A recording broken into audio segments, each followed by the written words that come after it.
Emotional Mastery, The Strength of Staying Calm. Written and published by ReadFlow Audiobook. Part 1. The Real Power of Not Reacting.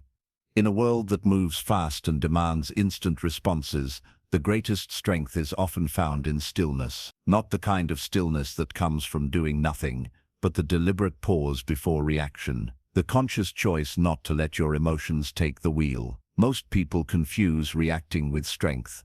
They equate loud responses, visible frustration, or emotional intensity with power. But true power lies in restraint, in the calm between stimulus and response. It's in the space where clarity lives. Reactivity is not strength, it's surrender. Let's be honest. Reacting impulsively may feel good in the moment. It feels like we're standing up for ourselves, like we're protecting our ego. But in truth, emotional outbursts are rarely about strength. They're about losing control. When you react without thinking, you give power to external triggers. You allow someone else's behavior to dictate your inner state. You abandon your deeper values for temporary relief. That's not control, that's surrender, just dressed in emotional armor. Mastery begins when you realize that staying calm is not passive. It's the most intentional choice you can make. The pause, where freedom begins. Viktor Frankl, a Holocaust survivor and psychiatrist, once said, "Between stimulus and response, there is a space. In that space is our power to choose our response. In our response lies our growth and our freedom. That space is your superpower. And like any skill, it grows with practice." Next time something triggers you, a rude message, a critical comment, a stressful moment, pause, just pause, even if it's 2 seconds. In those 2 seconds, you reclaim your power. You shift from reaction to intention. You give yourself room to breathe, assess, and respond in alignment with who you truly are. Emotions are messengers, not masters. Emotional mastery doesn't mean you suppress how you feel. It means you acknowledge emotions without becoming enslaved by them. Anger, frustration, sadness, they're not the enemy. They are signals, data, feedback. They are trying to tell you something, not control you. Mastery means listening to those signals without letting them dictate your behavior. You can feel anger without yelling. You can feel hurt without shutting down. You can feel pressure without panicking. When you learn to observe your emotions, you begin to lead them, instead of following wherever they take you. Calm is a competitive advantage. In relationships, in business, in personal growth. Those who remain calm hold the upper hand. Why? Because calm allows you to think clearly. It keeps you rooted in logic, aligned with your purpose, and free from regretful choices. When others are reactive, you become the anchor. When the room gets tense, you become the one others look to for balance. When the world pushes you, you remain unshakable. That is the power of emotional mastery, and it begins with the quiet, daily decision to not let your emotions run your life. Take this awareness with you today. Pause before speaking. Breathe before reacting. Listen before judging. And remind yourself, you are not your emotion. You are the one who observes them.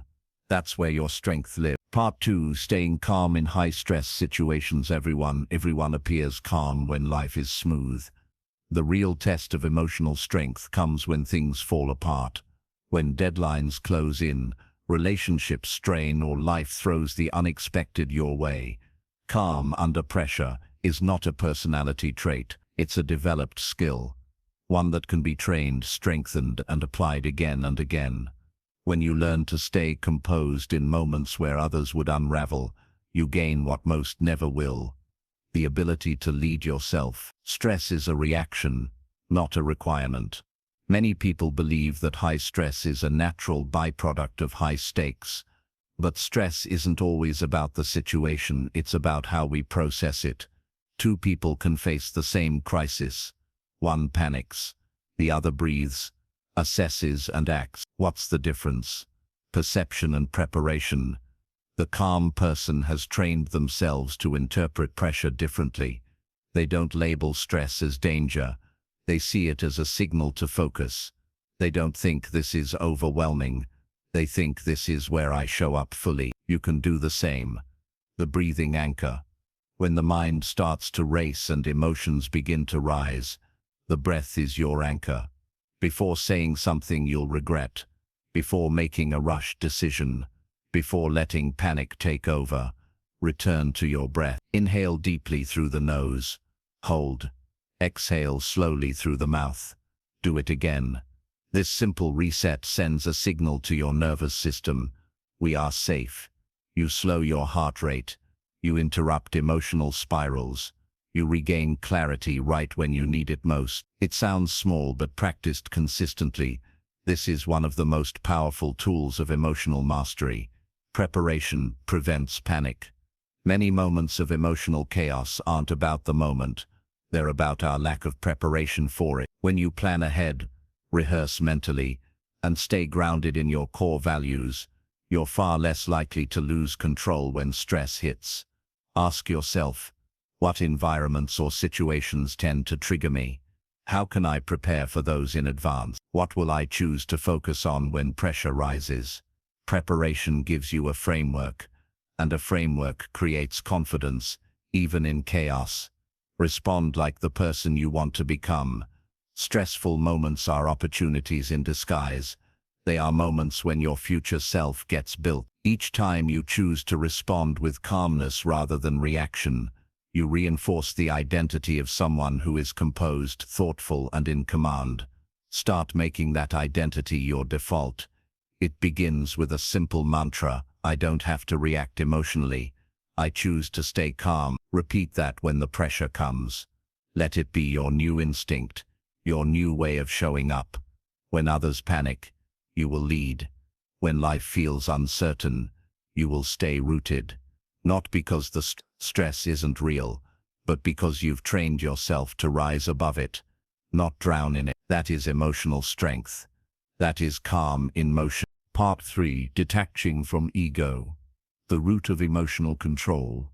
If you want to master your emotions, you must first learn to master your ego.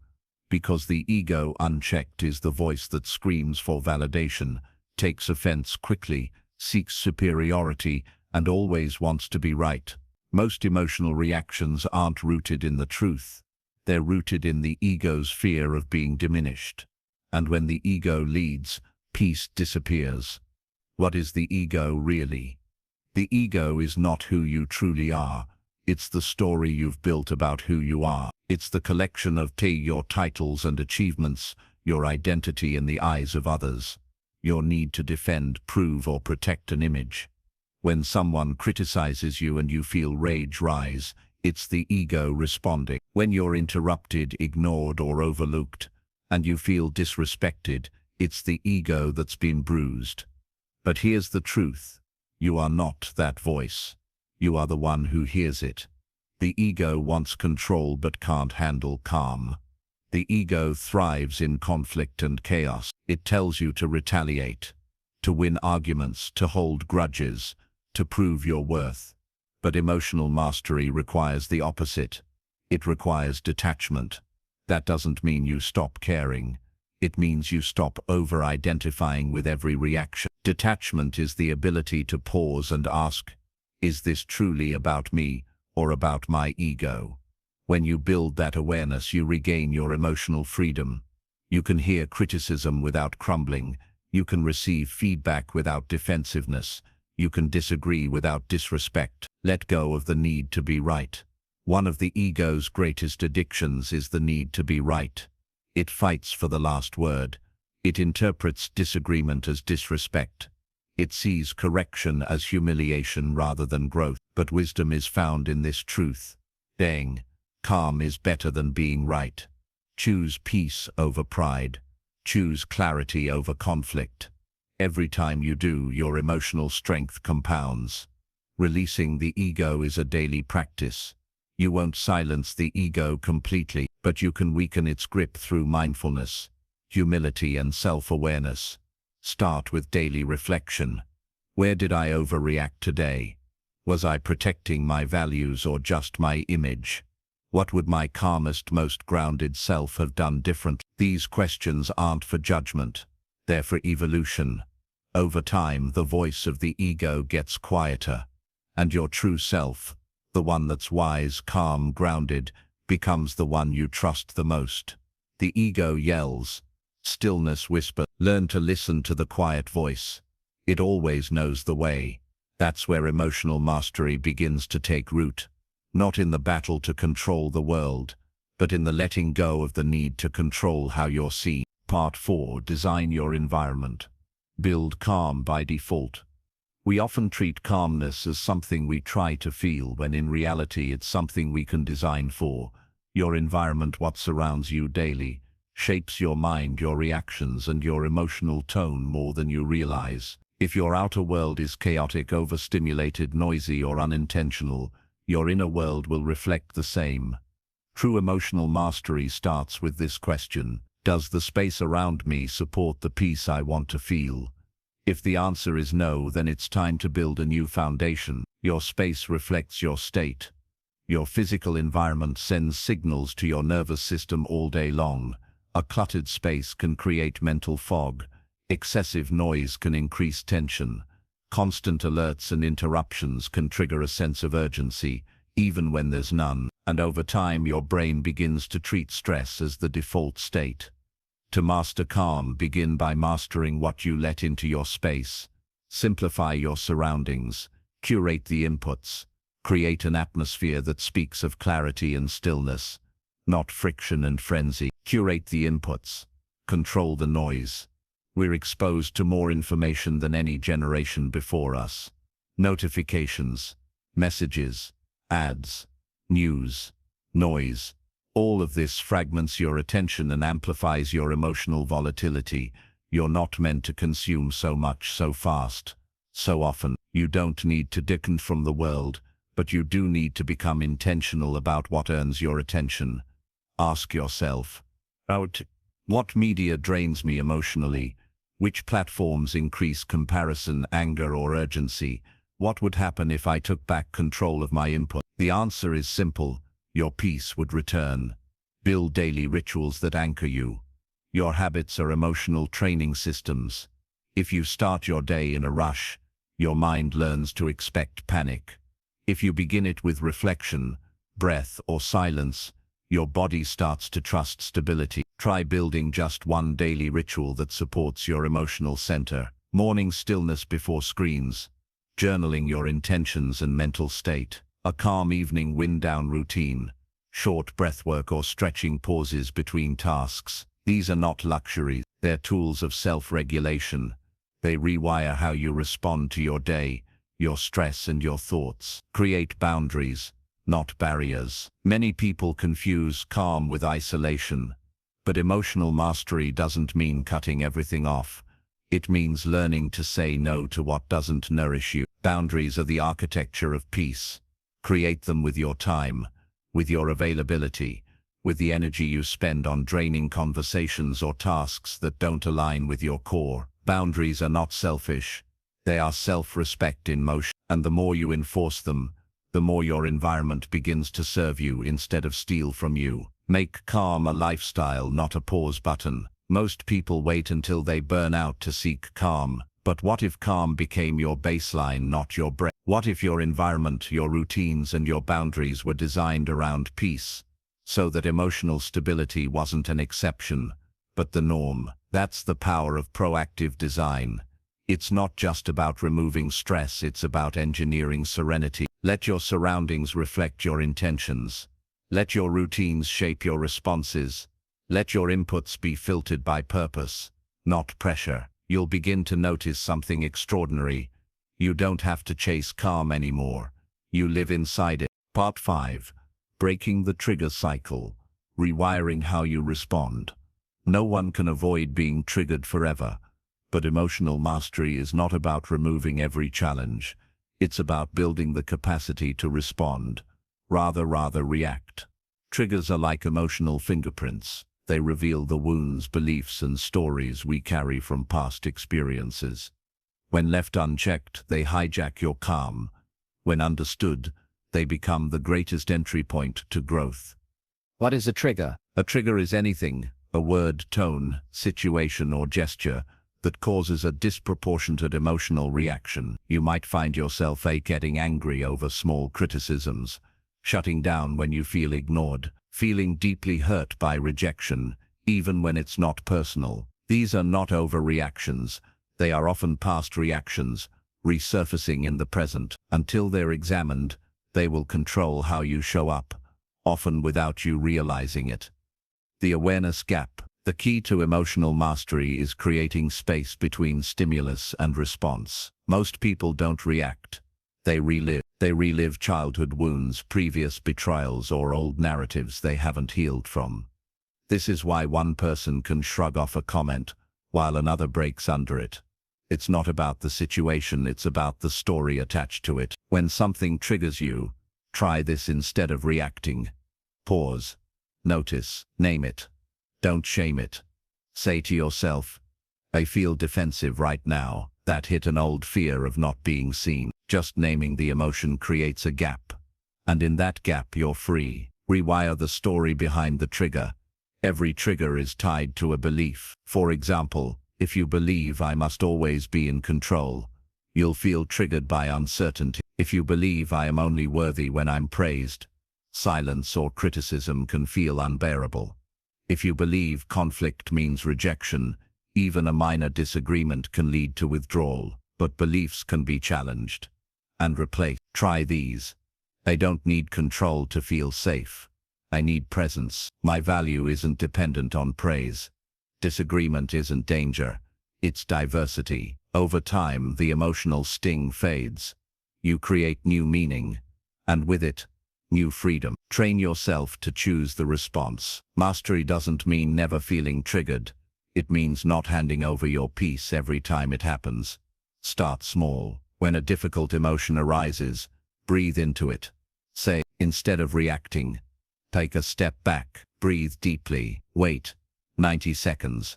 Research shows this resets emotional chemistry. Ask, what does my highest self want to do here? The more you choose your response, the stronger the muscle becomes. It's not easy at first, but every act of restraint builds resilience. Mastery through repetition, not perfection. You will slip, you will react, you will fall into old patterns. That's okay. Perfection isn't the goal. Progress. Every moment you catch yourself just a little earlier, every reaction you soften, every trigger you question, that's emotional strength in motion. Eventually, what once set you off no longer moves you. You don't numb yourself. You outgrow the reaction. You cannot control the world, but you can absolutely control how it moves through you. And that is the essence of emotional mastery. Not the absence of emotion, but the discipline of direction. Part 6. Holding your center during conflict. Some people avoid conflict at all costs. Others walk into it aggressively, armed with blame, ego, or defense. But true emotional mastery lives between those extremes, in the calm clarity of someone who knows they cannot be shaken by disagreement. Conflict is not the enemy of peace. Avoidance is. Aggression is. Reactivity is. When you stay centered during conflict, you protect your integrity, your energy, and your influence. You become unshakable, not because you dominate, but because you stay rooted. Detach your identity from the argument. One of the main reasons conflict becomes so emotionally overwhelming is this. We confuse disagreement with disrespect. We confuse being challenged with being devalued. But here's the truth. That you can be misunderstood and still be worthy. You can be disagreed with and still be intelligent. You can be criticized and still be growing. When your identity is fragile, every disagreement feels like an attack. When your identity is rooted in self-awareness and self-respect, disagreement becomes an opportunity, not a threat. Step 1 in mastering conflict. Detach. Don't personalize. Ask if, am I reacting to what was said, or what I made it mean? Slow down the exchange. Most conflict escalates because people respond too fast. Emotion kicks in. The voice rises. The body tenses. Words come out not to connect, but to defend. To master this, you must become skilled at slowing the moment down. Practice. Detaching. Pausing before replying. Speaking with deliberate calm, saying, let me think about that for a moment, instead of rushing to defend. This pause is not weakness, it's wisdom. It sends a clear message. I choose to stay in control of myself no matter how intense this gets.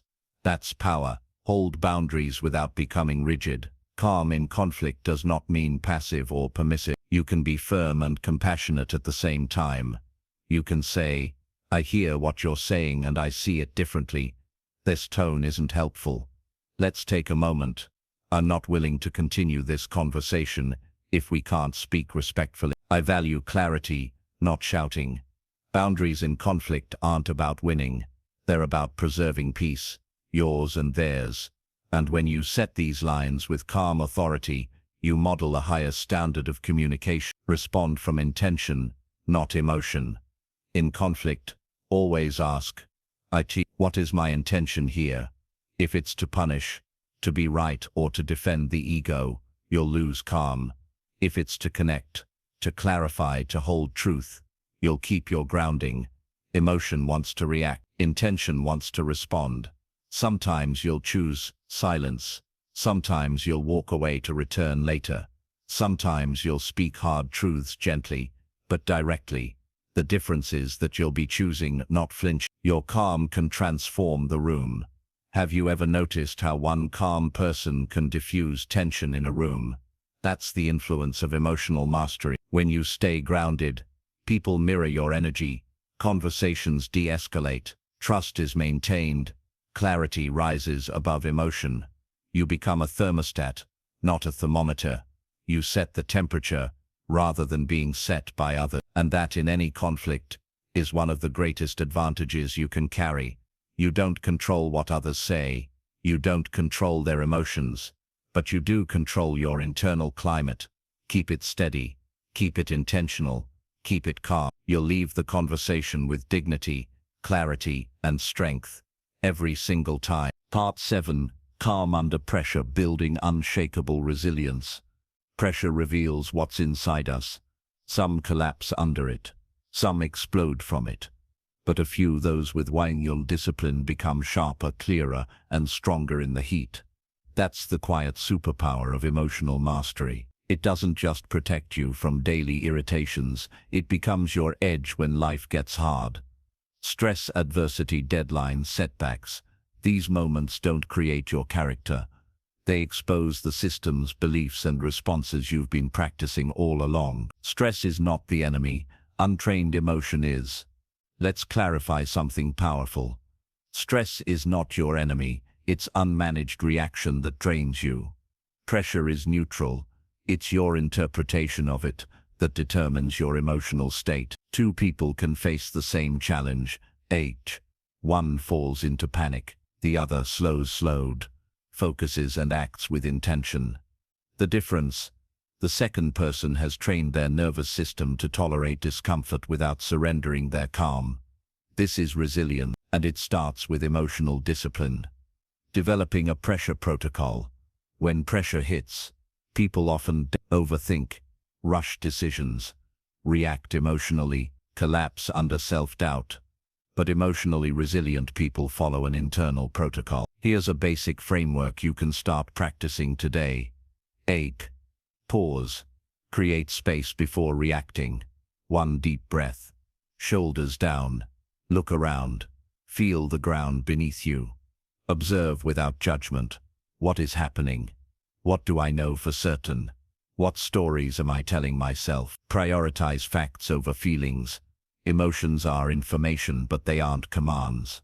Ask, what are the actual facts here? What's within my control? Take aligned action, not emotional reaction. Respond with clarity. Move from principle, not panic. This process rewires your nervous system. Each time you respond this way, you become more resilient, less flammable. Anchor yourself in stability. When everything around you feels unstable, become your own anchor. This can be physical. Deep breathing. Grounding exercises. Slowing your pace intentionally. Or mental. Reminding yourself of past victories. Repeating a calm mantra like "this too will pass." Asking, what would my most grounded self do here? Even 1 or 2 of these practices in high-pressure moments can change your chemistry and your outcome. Avoid the spiral of emotional contagion. One of the biggest threats during pressure is emotional contagion. It's when you absorb the panic, fear, or urgency of others. In a crisis, people look for energy to follow, and if no one stands calm, the chaos spreads. But if you stay composed, others will mirror you. You become the calm in the storm, not because you're unaffected, but because you're undistracted by fear. Make resilience a daily practice, not just a crisis tool. Emotional mastery is not a switch, it's a system. You don't train for the storm during the storm. You train every day. Build resilience into your routine. Practice stillness every morning, even do hard things regularly, like workouts, cold showers, or deep work sprints. Reflect on past challenges and how you overcame them. Keep promises to yourself to build internal trust. When pressure comes, it won't surprise your system. You'll have been training for it all along. You are not defined by your worst day. You are revealed by how you respond to it. Emotional mastery gives you the clarity, power, and presence to remain whole when everything else is breaking. Be that person, the one who doesn't flinch, the one who breathes then acts, the one others trust, because you've trained yourself to stay steady in the storm. Part 8. Emotional mastery in relationships. Staying calm in connection. No matter how strong your emotional control is, relationships will always test it. They bring us joy, growth, and connection, but also discomfort, conflict, and vulnerability. Mastering your emotions doesn't just mean you maintain calm in isolation. It means that you carry that inner peace into every interaction with friends, family, co-workers, and even strangers. True emotional mastery is not only about self-control, it's about how you relate to others, especially in times of stress, disagreement, or heightened emotions. The power of active listening in conflict. In relationships, the need to feel heard is universal. Yet most people listen with the intent to reply, not to understand. They hear the words but are already preparing their defense, counter-argument, or rebuttal. This reactive listening undermines connection. Active listening, a powerful tool of emotional mastery, means listening not just with your ears, but with your heart and mind. It involves empathy. Try to feel what they feel, not just hear their words. When you listen with genuine curiosity and without judgment, you transform the relationship dynamic.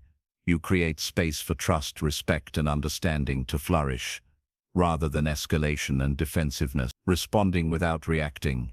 One of the most common emotional pitfalls in relationships is reacting instead of responding. Reacting is automatic, driven by your own needs, emotions, and past experiences.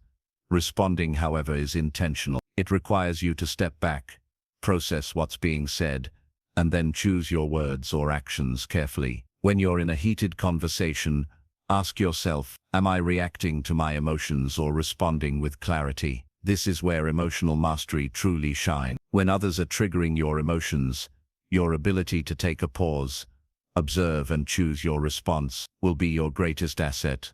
Instead of defensively defending your point, try, I can see why you'd feel that way. Clarifying, I understand your perspective. Here's how I see it.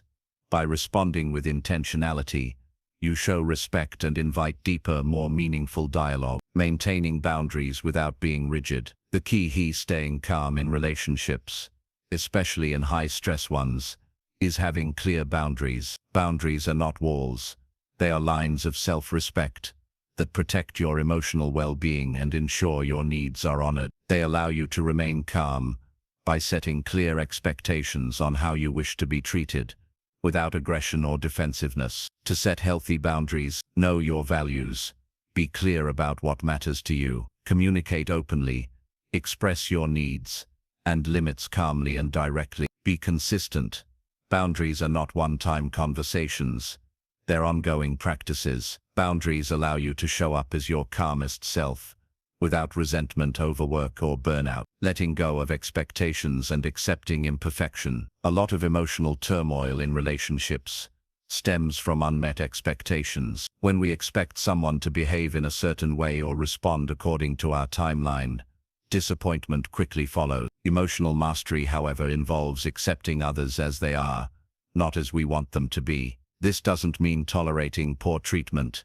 It means releasing unrealistic expectations of perfection from yourself and others. By accepting imperfection, both in yourself and those you love, you free yourself from emotional stress. You no longer hold on to bitterness or frustration about how things should be. Instead, you embrace reality as it is, with compassion and flexibility. Let love lead, not emotion. In all relationships, love is the ultimate stabilizer. When your emotions rise, let love lead. Let love guide your responses, even when anger or frustration threaten to take over. Let it temper your words, soften your posture, and direct your energy towards solution. In any relationship, love is the calm beneath the storm, and the more you practice responding with love, even when emotions are charged, the more peaceful and fulfilling your relationships will become. Emotional mastery transforms every connection. In relationships, emotional mastery doesn't mean never feeling upset or frustrated. It means handling those emotions with grace and wisdom. It means taking responsibility for your feelings, rather than projecting them onto others. By mastering your emotions, you respond with empathy, not defensiveness. You communicate with clarity, not impulsiveness. You set boundaries with love, not anger. The result, you create deeper connections, greater understanding, and lasting peace with those who matter most. And as you grow in emotional mastery, you'll notice something extraordinary. Your relationships become less about conflict and more about connection, less about being right and more about understanding, less about winning and more about growing together. Part 9. Calm is a competitive advantage. Emotional mastery for personal success. We often equate success with speed, aggression, and relentless ambition. But in reality, the most successful people, the ones who thrive long-term, move with emotional clarity, not chaos. They're not ruled by urgency. They're not consumed by setbacks. They're not easily rattled by noise, trends, or opinions. Their calm is not weakness. It's their superpower. In this part, we explore how emotional mastery gives you an edge in every pursuit, career, business, leadership, and life. Decisions made in calm are stronger. When you're anxious, overwhelmed, or emotionally flooded, your ability to make clear, long-term decisions collapses. Panic makes you reactive. Stress distorts your perspective. Anger narrows your thinking. But calm opens the field of view. A calm sees the full picture, what matters now, what matters later, and what doesn't matter at all. It gives you the patience to wait, the wisdom to weigh options, and the confidence to commit. Whether you're managing a business, handling a negotiation, or simply planning your week, emotional mastery turns guesswork into strategy. Your reaction becomes your reputation. In every high-pressure situation, people are watching one thing. How do you respond? When the pressure rises, when plans break down, when others lose their cool, your ability to stay composed becomes your calling card. A calm leader inspires trust. A calm entrepreneur attracts opportunities. A calm professional is seen as dependable, clear, and powerful. People will remember how you handled tension, not just what you said or did. Your emotional discipline becomes part of your identity. Calm creates space for creativity and innovation. In today's hyper-connected world, most people are constantly reacting, scrolling, replying, multitasking. This constant mental noise crushes creativity and critical thinking. Emotional mastery helps you step out of that loop. It allows you to focus, to sit in stillness, to think deeply. From this space of calm, your mind begins to connect ideas, solve problems, and innovate in ways it never could under pressure. Great ideas aren't born from panic. They grow in the silence between distractions. That's why many of the most brilliant minds across disciplines protect their calm like it's sacred, because it is. Long-term success requires emotional resilience. The most dangerous thing in personal growth or business isn't failure. It's emotional burnout. When you're emotionally reactive, you burn fuel fast. You drain your energy fighting battles that don't matter, stressing over temporary setbacks or chasing every shiny object. But emotional mastery helps you pace yourself. It teaches you when to push and when to pause, when to speak and when to listen, when to act and when to simply wait. This pacing is what leads to sustainable success. You don't sprint into burnout. You build momentum with intention. Staying calm in the face of criticism and uncertainty. No journey to success is free of obstacles, especially not judgment, rejection, or uncertainty. You will be misunderstood. You will face criticism. You will encounter moments where nothing seems to be working. Emotional mastery doesn't mean those moments don't affect you. It means you don't get lost in them. You remain anchored in your purpose. You let go of what you can't control. You respond, not react to challenges. This ability to stay grounded when everything around you feels unstable, that's the mark of someone who's built a calm foundation from the inside out. Your calm is contagious. Calm is not just personal, it's social. When you embody emotional mastery, you elevate everyone around you. Your peers feel more at ease. In moments of uncertainty, people will look to you, not just for answers, but for energy. And when they see your composure, your clarity, your steady mindset, they'll mirror it. This is how leaders are made, not by control but by example. Success without emotional control is fragile. You can be smart, you can be talented, you can have all the right strategies and systems, but without emotional mastery, everything becomes fragile. Success turns to stress, opportunity becomes pressure, momentum breaks under emotional weight. On the other hand, when calm is your foundation, you take smarter risks, you bounce back faster, you make peace with imperfection, and progress with purpose. Emotional mastery gives your success stability. It ensures that your growth is not just fast but fulfilling. Part 10. Anchoring calm as a way of life. Emotional mastery is not a one-time achievement. It's a daily practice. It's a lifelong discipline. It's how shape your inner world so that the outer world can never control you. By now, you've seen how powerful calm can be. In how you lead, in how you communicate, in how you recover from pressure, and in how you sustain clarity, growth, and peace. But the real transformation happens when this calm becomes your default setting, when staying grounded is not something you remember to do, but simply who you are. In this final part, we'll explore how to live from that place every day, and inspire others to do the same. Create a daily calm practice. You can't expect calm to show up in crisis if you don't train it in quiet. To live emotionally grounded, you must build habits that create inner space. Stillness. Set aside 5-10 minutes a day for silence. No phone, no distractions. Just your breath. Just your awareness. Journaling. Unload your reactive thoughts onto paper. Let them go instead of letting them fester. Deep focus work. Spend focused time each day doing one thing. Deeply. Calm is trained through presence. Digital boundaries. Silence notifications. Turn off noise. Choose when and how you engage. When you create calm intentionally, it starts to extend into your everyday reactions. Automatically. Build a language of calm. Emotionally reactive people speak from urgency. Emotionally grounded people speak from clarity. If you want to master your emotional tone, replace "I have to" with "I choose to." Replace "this is too much" with "this is a lot, and I can move through it one step at a time." Replace "I'm overwhelmed" with "I'm learning to navigate pressure." The words you use shape your nervous system. Speak to yourself in a way that trains steadiness, not panic. This isn't denial, it's direction. Surround yourself with emotionally mature people. Calm is contagious, but so is chaos. Pay attention to the environments and people you absorb. Ask yourself, does this space reward reactivity or reinforce growth?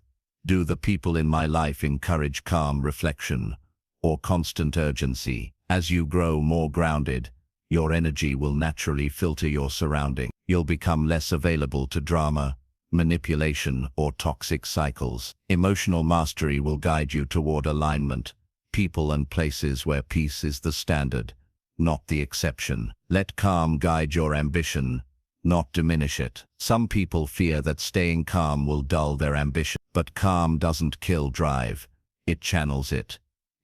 You'll still want big things. You'll still set high standards. You'll still pursue growth boldly.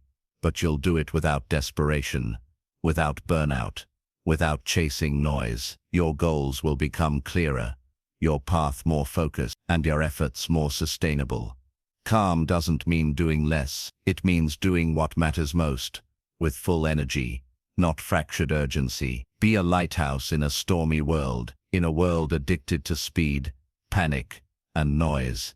Your calm will stand out, not just as a mindset, but as a signal. Others will notice your tone, your patience, your refusal to be pulled into chaos. They'll come to you for advice, for guidance, for grounding, because when you master your emotions, you don't just create peace for yourself, you give permission for others to do the same. You become a lighthouse, a presence that doesn't chase storms but calmly shines through them. Final words. Emotional mastery is not about being perfect.